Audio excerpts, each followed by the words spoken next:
Welcome to chillTV News of the Week. I'm here with our Conservative Party of Canada candidate, Mark Strahl, who's now completed 2 terms as our Member of Parliament for this area. Mark, what's different this time, and what are you hoping to accomplish that you haven't already?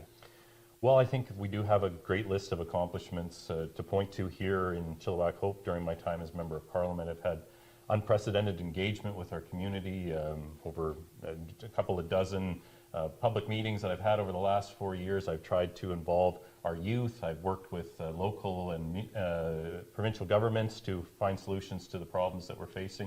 And I want to continue to do that work, fighting for the people of this community, both at home and in Ottawa. I think I know the community. I was born and raised here, and we need a representative that brings the common sense of the common people to the House of Commons, and that's what I've tried to do, and I want to keep doing it as long as the people here want me to do that job. Speaking of common sense, in every election, politicians are accused by some as trying to bribe voters with their own money. Some would say this election has been no different. And in fact, it seems maybe a new standard's been reached, with certain parties trying to outdo each other with how much they can offer to spend. Have voters really lost interest in balancing the budget? This used to be a big topic of concern for Canadians 10 or 15 years ago. And does it partly explain why Andrew Scheer, your leader, is no longer saying he'll try to balance the budget in 2 years, but is looking over a longer time frame? Yeah, well, the reason that Andrew Scheer has said that he's going to a 5-year plan to balance the budget is because Justin Trudeau has absolutely gone on an out-of-control spending spree.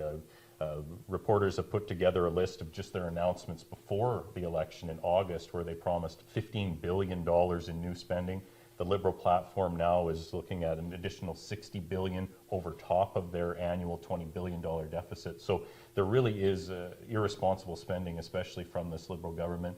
Every one of our platform commitments has been independently verified and costed by the Parliamentary Budget Officer, which is an independent officer of Parliament, to make sure that what we're promising can actually be delivered on. So I would say that our plan is responsible, and going to a 5-year timeline to balance the budget is responsible as well. Previously, we had hoped to do it much sooner, but given that Justin Trudeau broke his promise to have small deficits that would be gone by 2019, we've had to adjust our timeline as well. Do you think Canadians have lost interest, though, in balancing the budget?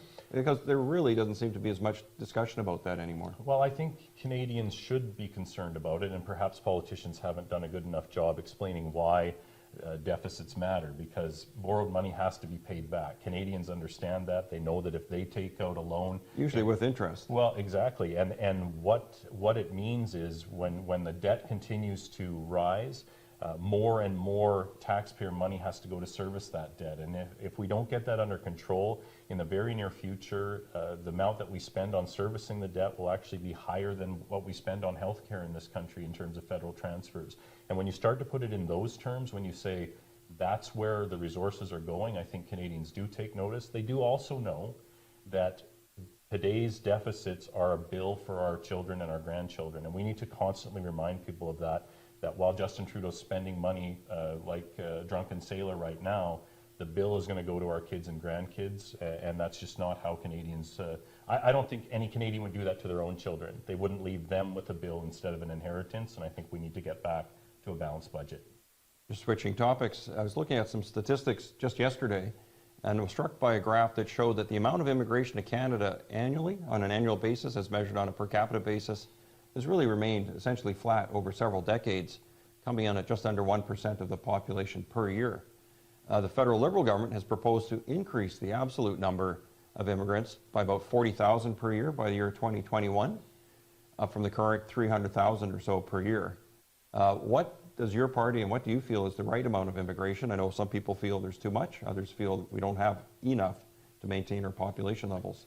Well, I think that the number shouldn't be arbitrarily set by politicians, quite frankly. I think that we've seen in this election, we have on the one side the Liberals say more, no matter what, and we have other parties saying less, no matter what. What I believe that we need to do is look at the labour needs of Canada, look at family reunification as part of a compassionate immigration system, and find a number that works for Canadians. It might be higher one year than the next. We need to have independent data that shows what does Canada need, what types of immigrants does Canada need, in what categories, and we should focus on that. We shouldn't be just saying there should be an ever greater number, and we shouldn't be saying we need less immigrants because they're causing all sorts of problems. We need to have an independent analysis of the data. Canadians are not having enough children to replace ourselves. We have jobs that are going unfilled. We need immigration to continue to fill that void.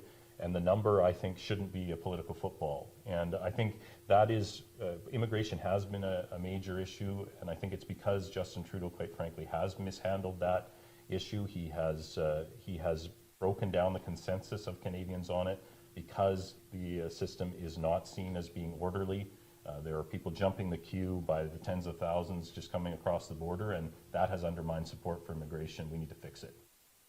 Another topic, a couple of weeks ago, Justin Trudeau, the federal Liberal leader and current Prime Minister, announced plans to make so-called assault rifles like the AR-15 illegal in Canada, and also at the same time to give municipalities, local governments, the authority to ban or restrict handguns. Leaving aside the impracticability of a patchwork of gun rules from town to town, how do citizens, or why do citizens need to have handguns anyway? And as for hunting, what is it about semi-automatic rifles that requires a clip of 25, 50, or 100 rounds of ammunition? Why are these kinds of firearms required or necessary? Okay, a couple of things on that. I think, first of all, if Justin Trudeau actually thinks this is a plan to crack down on gun crime, he's sorely mistaken. Going after highly vetted, law-abiding gun owners as a way to tackle gang and gun crime is simply lazy and inefficient government. You should be going after those that are using guns in the commission of a crime. You should be going after those smuggled guns coming across the border. So first of all, there's a misplaced priority on what actually his target should be. We've always said target gun crime, don't target law-abiding gun owners. If you go to the Chiliwack Rod and Gun Club, which I have done many times, talk to the people up there, there are many members who target shoot, who do not hunt at all. They are there for the joy of the sport. They shoot, they would say they've never gone hunting, they shoot paper and steel. And they go up there to target shoot with handguns, that some of them even shoot with an AR-15. It's not a hunting rifle, no one's ever said it is. But to simply say because of a type of firearm that it should be banned because criminals use certain firearms in the commission of a crime, that won't stop them. Taking something away from a law-abiding citizen does not reduce crime. And so we need gun laws that are smart, gun laws that actually target criminals and leave law-abiding Canadians alone. In the riding of Chilliwack Hope, who do you feel is your main competition? The Liberals, the People's Party, or now that the NDP have found a candidate? Would it be that party, or who do you see as the main competitor? Well, I think certainly I'm focused on Justin Trudeau and replacing Justin Trudeau's government in Ottawa. I think he's broken his promises to Canadians. He hasn't run an ethical and transparent government. He promised he'd balance the budget. He hasn't done that. Could go on and on about all of the things that he's done, SNC-Lavalin, that prove that he doesn't deserve another term of office. So I've certainly been focused on the Liberal Prime Minister.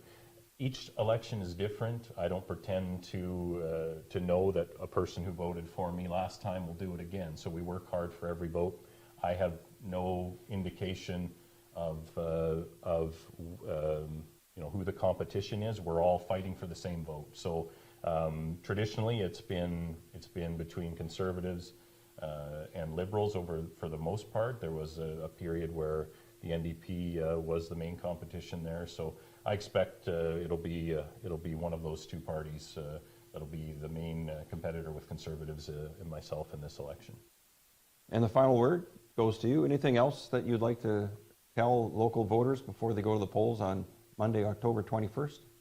I think I want to thank the voters, first of all, for putting their trust in me for the last 8 years, and I'm asking them to do it again. I believe I've been a strong representative both here at home and a strong representative in Ottawa, holding Justin Trudeau to account.